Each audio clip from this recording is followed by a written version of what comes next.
Hello and welcome back to the Retail Revolution Diary, the unscripted behind the scene of retail DIY and the everyday reality of being a retail strategy partner. I'm really happy to be back here with a very exciting topics today, and I'm sure that it will be very interesting for you at this moment of the year, which we are for a minute at the beginning of the year. So the idea today is to talk about priority and strategic clients, because that's something that I've heard more and more often from suppliers is it's hard to choose, and I'm sure that you're delivering an amazing job with each single client that you have today, but yeah, it's hard to satisfy everybody. It's hard to play all the tender. It's also hard to answer to all the queries and challenge from your different clients. So today I would like to talk to you about priority and how to define who should be your priority, when and how you should translate that into your business. So first of all, something that we often see, and I see that quite often in my role as a retail strategy partner, it's most of the time suppliers have a lot of accounts open, which are amazing because it means that you have a list of clients that is quite wide because you are serving a wide portfolio, which is great. Now, what I've observed as well in the discussion, it's yes, retailers don't advance at the same rhythm, there is the challenge of the tenders, the cycle of the project, etc. But of course, I want to say, each retailer has the rhythm and you need to adapt yourself to this rhythm. But except if you have 4 head and 60 arm, you cannot do all by yourself, except if you have a big team, that's great. But if we are taking the reality of a DIY supplier, is a lot of clients for 1 or 2 or 3 person maximum. So we need to a bit, let's say, a bit of organization on the back. So to talk of organization, you can effectively decide to start with the turnover or the volume sold, let's say the quantity. So you can do this exercise with this kind of information, but I want to say, maybe one of your clients today it's quite small and could become a big asset for you tomorrow, one of your bigger strategic clients. So it's the case when you're working with a specific client since a while and you start to open a new one in order to, as we like to talk, split the risk of dependency. So you need some time to start to take some energy and priority on one client in order to make grow your portfolio. So the approach with the turnover and the quantity sold can be a solution, but it will not be the one that I'm recommending. So what I will propose to you to do is to start with your client list. So, and just be my guest, put this video in pause and just start to dig in the exercise. Like that you will be useful, and we say one stone, 2 birds in same time. So just get the list of your clients right now and start to map out in a different matrix that I will propose you. So it's the Kraljic matrix. So basically it's just a square, and here you will take one client by one and you will start to position it on the matrix. So the first area of the matrix is quite easy, is the problematic client. So yeah, you all have problematic clients. Is the client that will put you pressure on prices, or you will have some change on supply chain because they don't give you the right forecast. Well, we have a lot of different examples, or it can be also a client where you are quite linked because of the volume. For example, you make some investment on your production facility, so there is quite of problematic clients, so you need to put them in this segment, in this square. Then we will move on ordinary client, and that is just the clients that are here.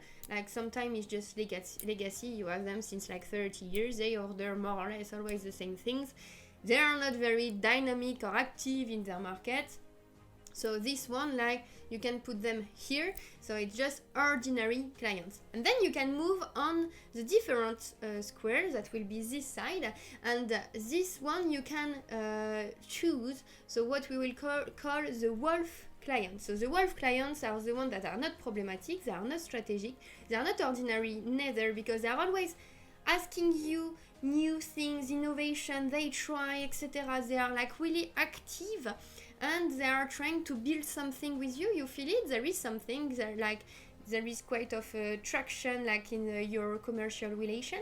So these clients, you can put them here. And the last square will be the top one, will be the strategic client. And like the strategic clients, as their name, I call them, they are strategic in your portfolio.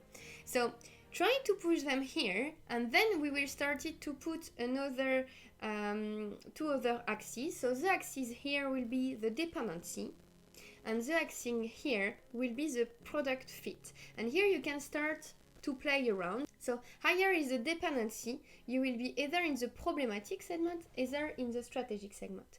And the matching and fit, like in terms of product and commercial, etc., you will move from ordinary to then wolf client. And that's working as well for this one, because basically a client with who you have a high dependency but a low fit, like in terms of commercial product features, etc., you will be in the problematic square. But for example, at the opposite, if you don't have any dependency with your clients and you have a high product match and the commercial fitting, like here you will be in the wolf segment.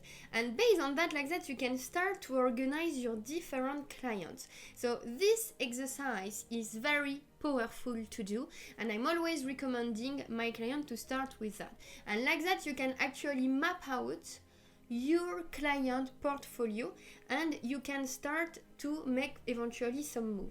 So I'm taking that with me because obviously this exercise is in the Retail Revolution book as well. So it's one of the key exercises that I love doing, because it gives so much clarity, it's giving like a level of priority and emergency, etc. So it's very interesting. So if you want to find it, I will put the link in the description. So it's available on Amazon. So, and I'm also taking this little break, let's say, to ask you to like this video, like this content if you enjoy it, because it's supporting my work and it can also help other suppliers to reach their target. So once you have built this matrix, you will have much more clarity. Who are my strategic retailers? Who are my ordinary clients that are here and like I need to do something with them, yes or no? Who are the problematic ones? And to start with, I would like you to have a deep look on the problematic one, because that should be your first action. Yeah, what you want to do is to find a solution to make move your problematic clients either to a strategic client, either to an ordinary client. You don't want them to stay in the problematic area, because more problematic you have, more cost on resources and time you will have, and that will burn once again your P&L and your cash flow. So first action on problematic suppliers, and then you can, after you have some oxygen, to start to see what kind of move you would like to do. So what I'm recommending you to do is like to start from ordinary clients, to move them to wolf by let's say feeding them, giving them opportunities to collaborate more together, to develop, etc. Like that you can then move them on the strategic square. So that is really interesting as an exercise to do, because it's actually setting up the priorities. Please don't move all your clients on another place, because you cannot do that, because you will be overflow again, and that's not the target of this exercise. This target of the exercise is to give you clarity on what to do and how to do it. So start to make this different move. I would like to say you can pick up 5 to 7 clients move, because some of the action will be quite quicker and some of them can take a bit more time. But for example, if you have a very deep problematic client, maybe one of the key things to do is to say like, hi guys, like we are trying since 5 years is not working, so maybe we should think to stop our relation. I know that's not ideal, but that could be also a solution, because don't waste time and energy on projects that go nowhere, because all of that is costing you money, resource, energy, and that's a shame to lose, isn't it? And I want to say that's a tool that I'm using as an entrepreneur today, because you can imagine that since I've opened my company, I have different requests and I have some projects that could go somewhere. So I have also created my strategic matrix for me, for my clients, like that I know at one point on which project, which suppliers, like, or with prospect as well, I want to take energy on. And that's giving a lot of clarity, because at one point I know that this one, we did one project and like they will not go nowhere for a minute, because they need, I don't know, it can happen, you know, they just need some internal discussion, reorganization, etc. So like this one, I leave them as an ordinary suppliers, and like they will stay here in my strategic matrix. And sometimes I have some works that I know that they started to be warm lead, because they started to get interest into my content and my expertise, and they would like to work together. So like this one, I will keep them here and keep feeding them by different action with them, like that at one point I can potentially move them to strategic. And for me, my strategic quadrant is actually my clients, so the big strategy that I'm delivering to the DIY suppliers. Like, lucky me, I'm just at my 1 year of entrepreneur journey and I don't have yet problematic client, which I'm very lucky, but we never know. Like, I will not speak too fast, as we said. So that's a bit around the priority, because I want to insist on that. I know that you are trying a lot of things. I know that you answer to a lot of tenders. You may have lose some of them and you may be so cross about it, and I could get it, like, actually, because when you spend time doing tenders, what you don't want to happen is to lose the tenders and like even not winning a part. But it's just sometimes, as you are chasing different priorities in the same time, you cannot answer to all of them, and you cannot answer properly to all of them. So at one point, you need to prioritize.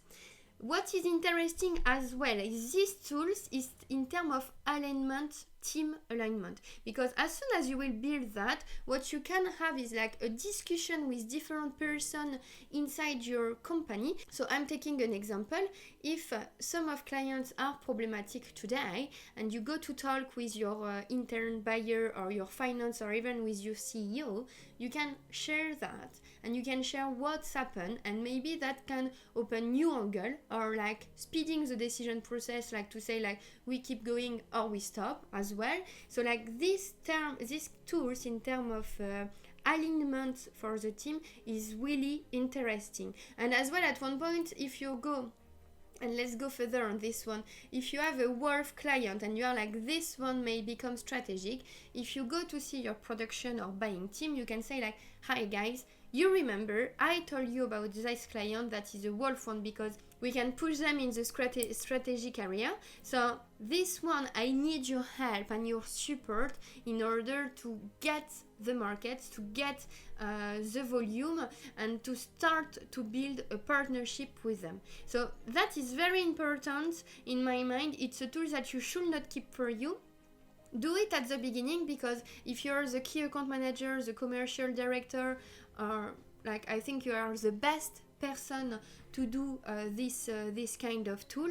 So if you have this ability, if you have this clarity across your entire portfolio, just do it, because I think it will bring you a lot of different clarity and also a kind of team alignment. Then when you will move on the tenders, things will get easier, because you will have time to invest your time and your energy before with this, because you will have listened also all of the tips that I'm giving you on tender preparation. But at least if you have the right level of priority, then you know what to do.